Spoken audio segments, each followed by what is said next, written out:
Hey everybody, it's Alisha, here with Terradrift, your sustainable travel and outdoor adventure experts. And today, we're starting sort of a DIY series, if you will, beginning with how to build a fire. Because every outdoors person, man or woman, needs to know how to build a fire. And that's for, obviously, survival and stuff, but also, and probably more often, for fun. Because honestly, what is camping without a campfire? And, you know, sometimes you want to light up the fire pit in the backyard or impress your friends with your tricks of pyromania. I don't know, having fire is nice. You know, if you live in a cold place with a fireplace, that's also, I suppose, good to know how to do. But we're specifically talking about outdoor fires here. Camping, backpacking, that sort of thing, where come nightfall, you either want to cook some food, we're having veggie dogs tonight, or you just want to have a source of light and heat to sit around and chat with all of your friends. But there are a few tips and tricks to make sure that you can not only build a fire, but maintain it and do it safely. So let's talk about how to safely and responsibly build a campfire. First of all, leave no trace principles state that you need a sturdy surface on which to build your fire. If you're camping, you probably have a fire pit. Build your fire in that. We will be building our fire in this fire ring later, but we're gonna demonstrate it here for you just so you can see it a little better. So start by finding a sturdy surface. You want something not just sturdy, but isn't gonna catch on fire and you're not gonna do any damage to the ground below it. So that usually means don't start a fire on the grass.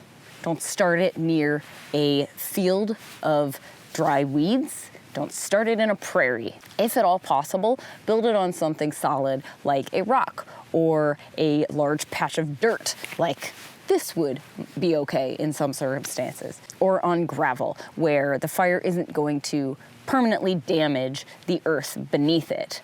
If you can't build it on any of those sorts of things, you can find contraptions that are sort of like foldable fire bowls that sort of create the surface for you. When you start building the fire, you want to start with a fire starter and kindling. Personally, we almost never pay for fire starter materials. You can make it out of all kinds of things, from a cotton ball rubbed in some sort of petroleum-based Vaseline-like product, which we used to use in the past, to pine needles, which is often what we try to forage when we are backpacking. Don't ever pick off bark or branches or leaves off of a tree, even if it looks dead. Leave it be. You can pick things up from the ground, little sticks and things, which is what we have here. We have a bunch of sticks and twigs and, you know, light, thin bark pieces that we found on the ground around our campsite. So what we'll do with these is start with all these light bits that are really gonna catch easily. The bark, the thin, papery bark, and if you find any small pine cones or pine needles, dried pine needles, teeny tiny twigs. I don't know what this is. It kind of looks like a dry grass of some sort, but that stuff will light right up. Basically, the point of this is just to get the fire started. This is the first thing that's gonna light. So you'll start by, like, loosely, very loosely, sort of stacking this stuff. You want it loose? Not too bad. There you go. And if you had some dried pine needles or a fire starter of some sort, you'd put it underneath all of this. So you put that like right here, kind of pile this stuff on top of it,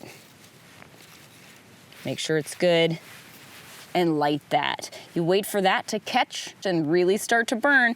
And if you need to, you know, use more of this like really light dry stuff, these dead grasses and things like that, which just happen to be everywhere. You can try dried leaves, although dried leaves don't tend to catch that well.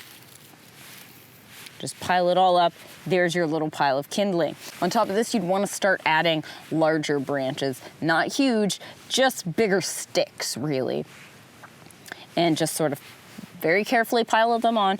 The because one thing that's gonna kill your fire faster than anything is lack of oxygen. You wanna make sure plenty of oxygen is getting in from underneath and on top, and there's lots of room for the fire to breathe. Do not smother it. If you throw a log right on top of this, it's gonna go out immediately. Once you get this burning and you're starting to put some slightly larger sticks on and that catches, then you can move on to the logs.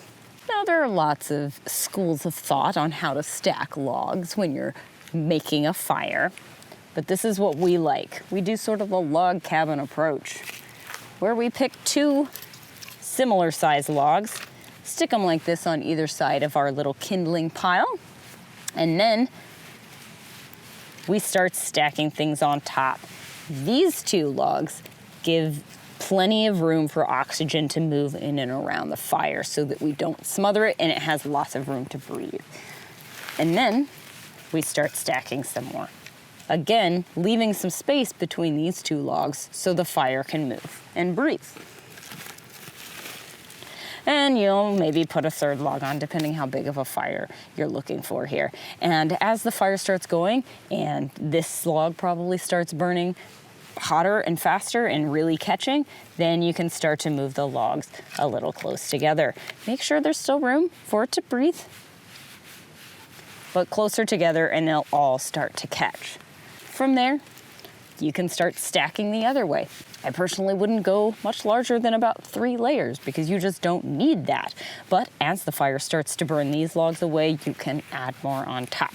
Now, one trick when you are foraging firewood in the backcountry is to keep logs smaller. You don't need huge logs or half of a fallen tree in order to have a fire to cook over or to keep you warm. Usually something no bigger than your arm is plenty big, and because logs that are larger don't burn any hotter, they're just harder to start. Smaller logs will just be easier to start and easier to catch, and you can build up your fire as you go. When it comes time to put your fire out at the end of the night or in the morning after you've had your little morning warming fire, make sure to douse it completely.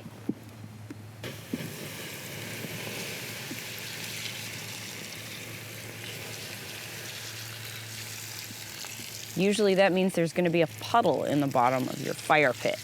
It should be very soupy.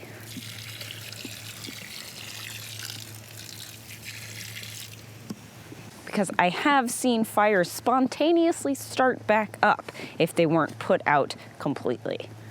And once it's out, you're gonna wanna stir it up a little bit to make sure that the water sort of covers everything and that all of the coals are out. And in fact, you should be able to stick your hand right down in there and it should be cool to the touch. So once you stir it up a bit, add a little more water just for good measure.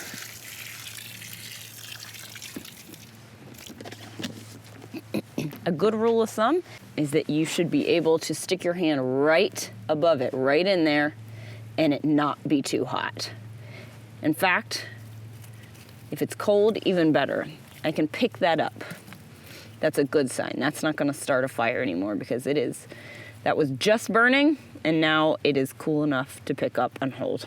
This is, of course, a best case scenario. If you're backpacking and it's been raining and all the wood is wet, you have to plan for a whole different situation. These are all things we'll try to cover in future videos. But this is Fire Building 101, so this is where you start. Thanks for watching, guys. If you enjoyed this video, give it a thumbs up. If you have some favorite fire starters or fire starting tips or tricks that you'd like to share, feel free to post them in the comments below. Be sure to follow us on Facebook and Instagram at Terradrift and check us out on our website, terradrift.com, for all manner of gear reviews, DIY tips, and outdoor adventures of all kinds. Thanks for watching, and wander on.